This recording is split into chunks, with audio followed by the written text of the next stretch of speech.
I'm curious, like, if you switch caps for a moment to being a consumer, um, if you've got a IoT device, an exercise bike, a watch, a mailbox, on the edge, and you know, do you do you feel like the company has any responsibility to at least like tell you what's being stored where or how, or what we kind of get some of that information, especially with like the latest iOS updates about right now your location is being used, or whatever. But do you think there's like a higher level than that that we're owed as consumers, or do you think that that's just like people being paranoid? I think there should be very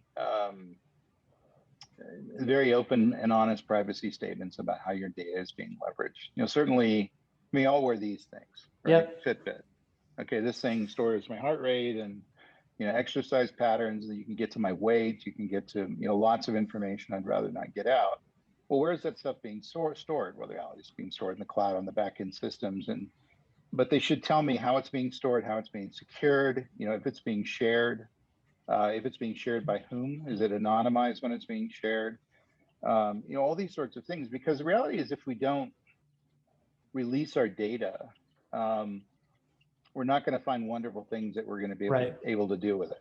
And so, in other words, if information, say, we're in Fitbit, 20.0 or whatever, and it's gathering everything from heart rate to, blood saturation to blood pressure and all that stuff, and I lead up to getting a stroke.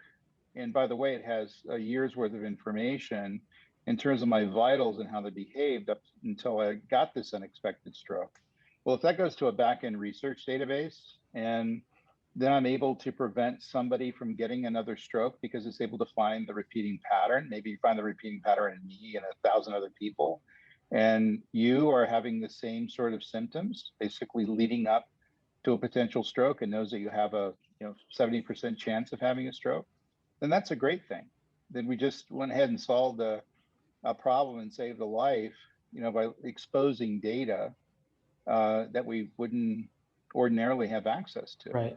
So that's where privacy kind of needs to be balanced with the needs of the information. But I believe that everybody should opt in, to having the information produced. In other words, I don't want any information put into a big, health database, and for whatever reason, religious reasons, privacy reasons, Sure. things like that, then I should be able to opt out of it. But I think what's happening now is people are just kind of doing what they want, willy nilly with the back end information. You got to remember Totally. the laws of the United States stop at the border. Um, so if it's being transmitted overseas, I'm subject to their laws or lack of laws. And so we have to kind of keep that in mind. So I mean, it's probably good to be healthily paranoid. And I just kind of believe in what wonderful things we can do with this information. I just think we have to be very careful, very open and honest in terms of how we're describing how people's privacy is being lost, Yeah, I mean, I agree with you. I mean, I have tons of like celebrity clients and high profile clients in my security business, and they often ask questions like, well, should I not use this X very popular, commonly used app or IoT device because I'm higher risk? And I'm like, no, that doesn't necessarily, like, that's not necessarily a problem. You're fine sharing the data, and just as you said, like, there's very good reasons to do it. So I think for me, it's more about, just knowing what they were collecting. It's scary to hear after something bad happens, and then it's like, oh, well, they were also collecting X, data that like you didn't even know was happening. And that's becoming very well regulated through like iOS and Android, because they're, controlling the OS APIs and all of that. But on an IoT device, you know, you don't know. There's no assurance on any part. You don't know what's being collected at all. So I think it's an interesting concept. I mean, just going with the consumer side of it, I'm curious to hear your point of view.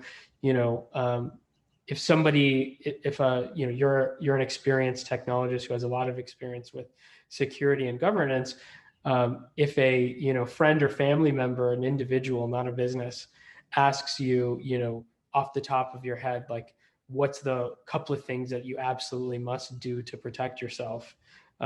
What's the stuff that comes to mind for digital security and privacy? Well, number one, don't accept every device into your life, and understand what devices you are accepting into your life, and then understanding how they're dealing with privacy and security in each one of those devices. So we kind of willy nilly, drag in Alexa devices and Google, you know, Google Home and all these sorts of things, and Nest thermostats, and there's probably 40 of these things in a typical average home. Yeah.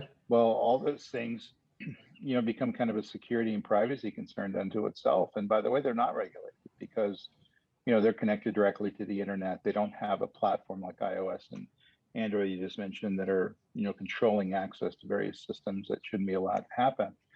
And if you have too many of those things and you can't keep track of them, then you can count on your privacy kind of falling by the wayside. And I think people are okay with that, by the way. I talk to people all the time. They just kind of assume they're being monitored.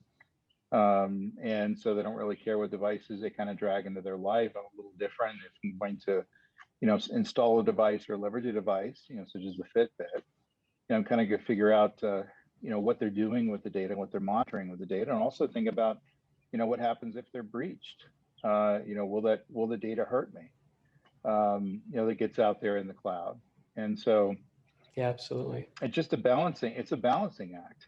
But the thing is adapting everything and never meeting a device you don't like, which we seem to be moving through these days, Yeah. or even not getting suspicious where they give you a device for free, then and they go, wonder how they're monetizing that. Just should be something we're just kind of whistling past the graveyard and doing that. So we have to balance the convenience of having these devices around and the wonderfulness of these devices with the fact that they can be used for bad as well as good.